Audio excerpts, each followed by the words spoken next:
खुशी और समृद्धि का त्योहार है। ये त्योहार बुराई पे अच्छाई की जीत के लिए मनाया जाता है। ये कहानी श्री राम और रावण से जुड़ी है, इसलिए इस त्योहार का महत्व और भी ज्यादा बढ़ जाता है। बहुत साल पहले दशरथ नाम के एक सच्चे राजा थे, जो अपनी 3 पत्नियों और 4 बेटों के साथ अयोध्या नाम की नगरी में राज करते थे। पर राजा दशरथ की एक पत्नी राम से बहुत जलती थी। उन्होंने राम को 14 साल के लिए वनवास यानी कि जंगल में उनको भेज देने की मांग की, ताकि उनका बेटा भरत राजगद्दी पर बैठ सके।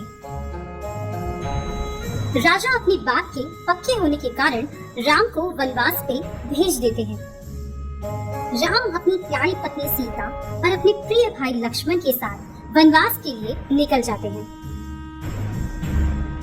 कुछ साल वनवास में रहने के बाद एक दिन सूर्पनखा नाम की एक राक्षसी राम को देख के शादी की इच्छा बताती है, पर राम उनसे शादी के लिए मना कर देते हैं और उसे लक्ष्मण के पास जाने के लिए बोलते हैं। लेकिन लक्ष्मण भी सूर्पनखा से शादी के लिए मना कर देते हैं। सूर्पनखा गुस्से में आकर अपना असली रूप लक्ष्मण को दिखाती है, जिसके बाद लक्ष्मण उसकी नाक और कान काट देते हैं। राक्षसी रोते हुए अपने भाई रावण के पास जाती है, जो कोई और नहीं पर लंका का असुर राजा था। रावण गुस्से में आकर राम से बदला लेने की ठान लेते हैं।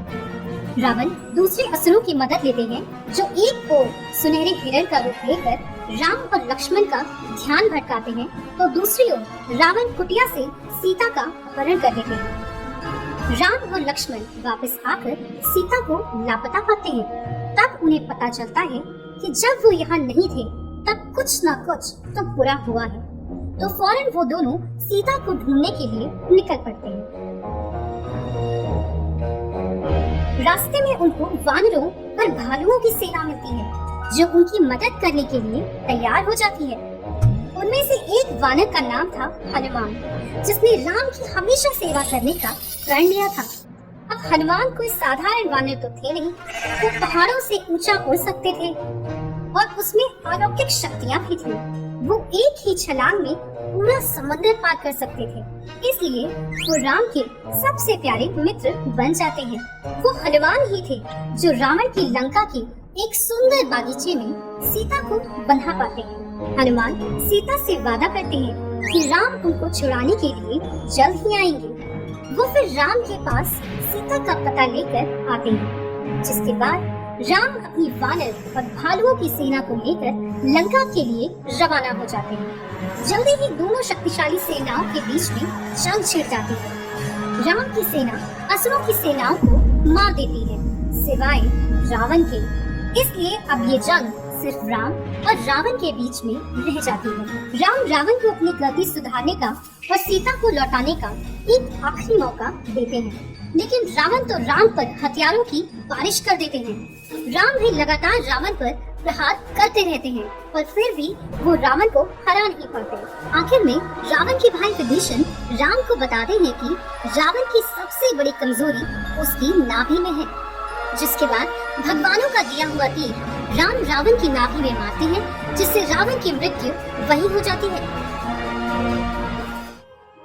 आखिर में राम और उनकी प्यारी पत्नी सीता फिर से एक हो जाते हैं। 14 साल का वनवास पूरा करके राम, सीता और लक्ष्मण अपने घर और अपने राज्य लौट आते हैं।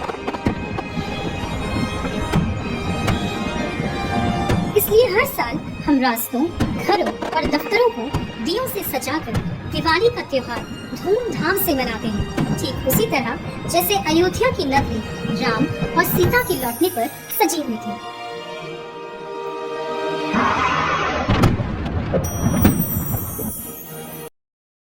आपको शांति, आनंद और समृद्धि से भरपूर दिवाली की हार्दिक शुभकामनाएं।